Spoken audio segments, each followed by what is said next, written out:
What's good, YouTube? And welcome to pre-sale review for Legacy of Destruction. My boomer brain always thinks of Legacy of Darkness and Light of Destruction, so if I mess up the set name, don't make fun of me too hard on YouTube like you do when I mispronounce new cards as well. Now, code What's Good 5 for 5% off will work on Gamer's Choice on pre-sale singles only. They can't do it on sealed. They said the margins are getting too thin versus shipping and distribution, etc. But singles will still have 5% off here.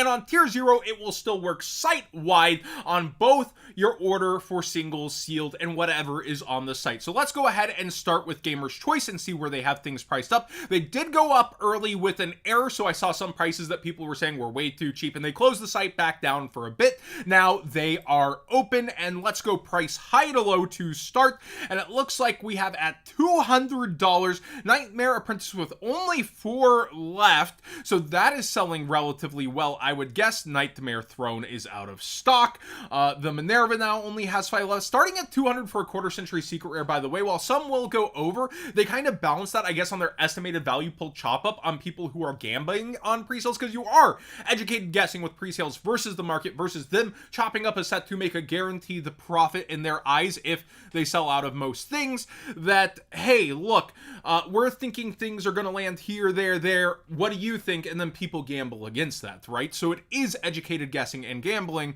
I would think the Diabolese makes a lot of sense. You have waifu and meta relevance. The Chibi Judgment Dragon, I want one, like, obviously, like, and the Minerva as well will have more of the waifu tax. So it's interesting what's selling first versus, like, the typical trend. Saphira out of stock.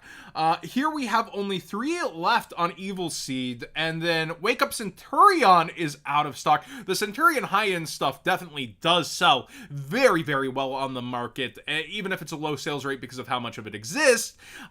This will be interesting to see how it pans out from a main set versus a side set. Shining Sarcophagus, under 10 left, okay. And then we get through the Diabellstar. Yeah, that was going to sell out. There is Silent Magician and Silent Swordsman 0. I would guess Silent Magician would sell out first, and then Ragnarok Bloom. $60 on Magicians of Bond of Unity. I think that's extremely fair. A lot of these have been attempted to be bought back out towards 80, 90. So it's also one of the nicer colors. I could see this actually being worth, but it's out of stock already. Tenpai Deck Core at 50. Now, I think they put one of the supers way too cheap earlier. Do keep in mind, with modern supers, though, they can become very expensive, like Magnamut, but Magnamut was very much more generic, where this is a deck. You're still going to have fire decks and others, but this being so obtainable, it'll be interesting to see where prices settle, but it's not as generic as the things that typically climb, yet an archetype can still really do it. So, I don't know, I'm middle of the road. I get why they're pricing it. I feel like it should be cheaper, but Tenpai is the hype. And very nice of Konami to do that rarity spread. Now, just ask your friend for a Trident Dragion.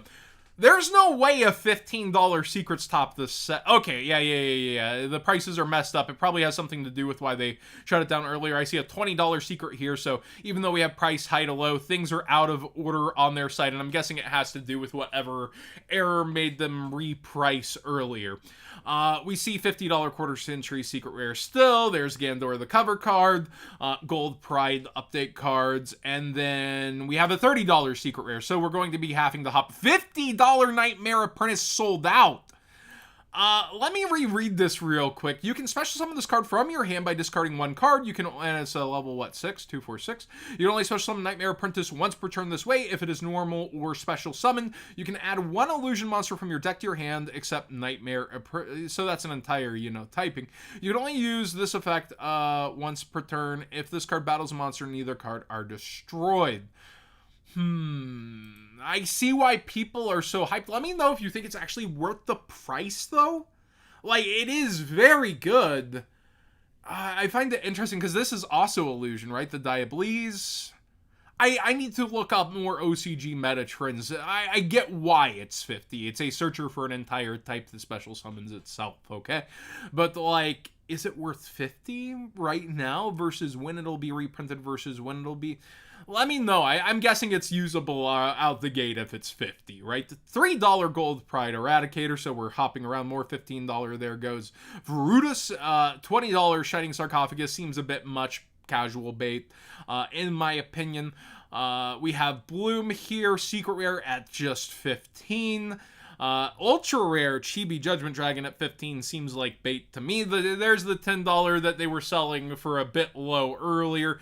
Tenpai Dragon, I would think 6, 7 personally, but again, this deck is the hype, so I get why they're pricing it that way. But I would think 6 to 7, maybe 750. The deck core, of course, comes together, but still, I feel like it should be like 7 personally, but again, Gamer's Choice was the first one to actually call out Magnum Up was probably going to be up in price, and they were right about that too. So sometimes my wish for the player base just isn't necessarily how it lines up. And then we're into $5 Ultra Rares, and then the $20 Nightmare Throne sold out.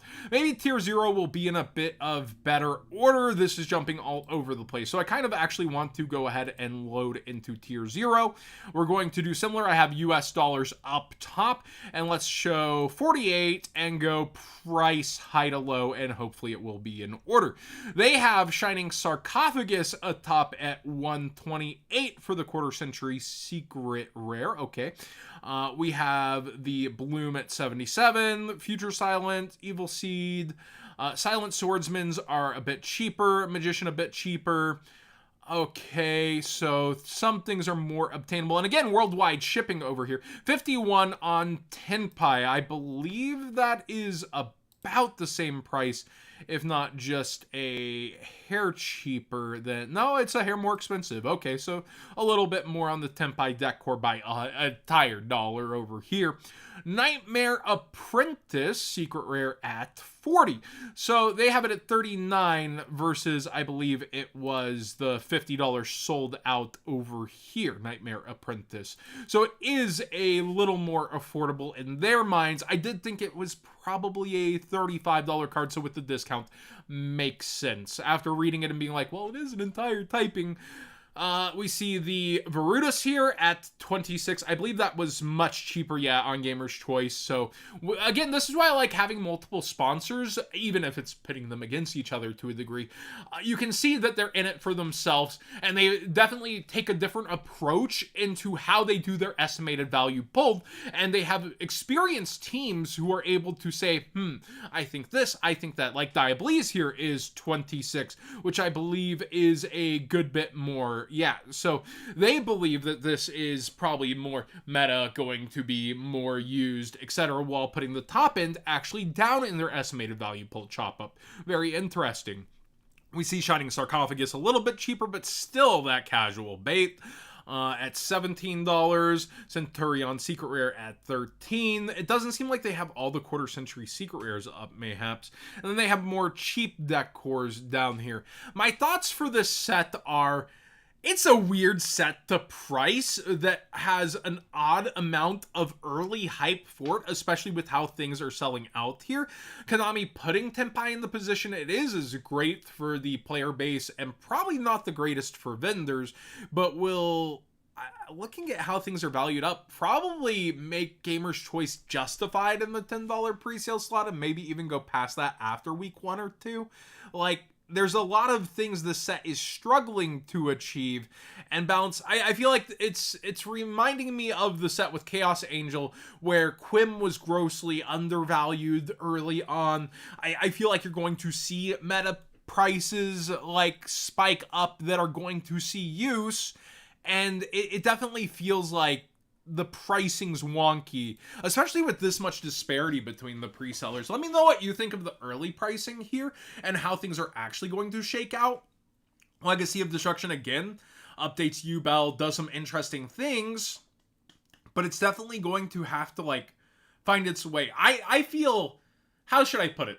I don't feel the most comfortable in how much disparity there is in pricing, and I don't know how I'd necessarily chop this up myself.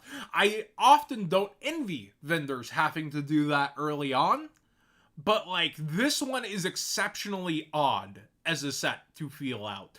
And realistically, again, pre-sales, educated guessing, you are gambling to a degree, and with such an uncertain future within these cards, when you see such differences in prices, it does get hard to have an initial take. My take is, I get why Nightmare Apprentice sold out over here at much more. This is why you should shop around, though. It's just, I don't know. I'm not often lost for words. I don't know how to word it. I sincerely don't. I don't want to be the one to price up the set and tell you this way a card goes here, this card has so much more potential than this price, and end up being wrong with player brain versus market brain. There's so much going on here in terms of that, like, and then so much casual bait that actually does lend to the set being maybe memorable in the future and a decent sealed actually over time that may flounder at first. And that could be a huge thing for this set and actually something going for it long term.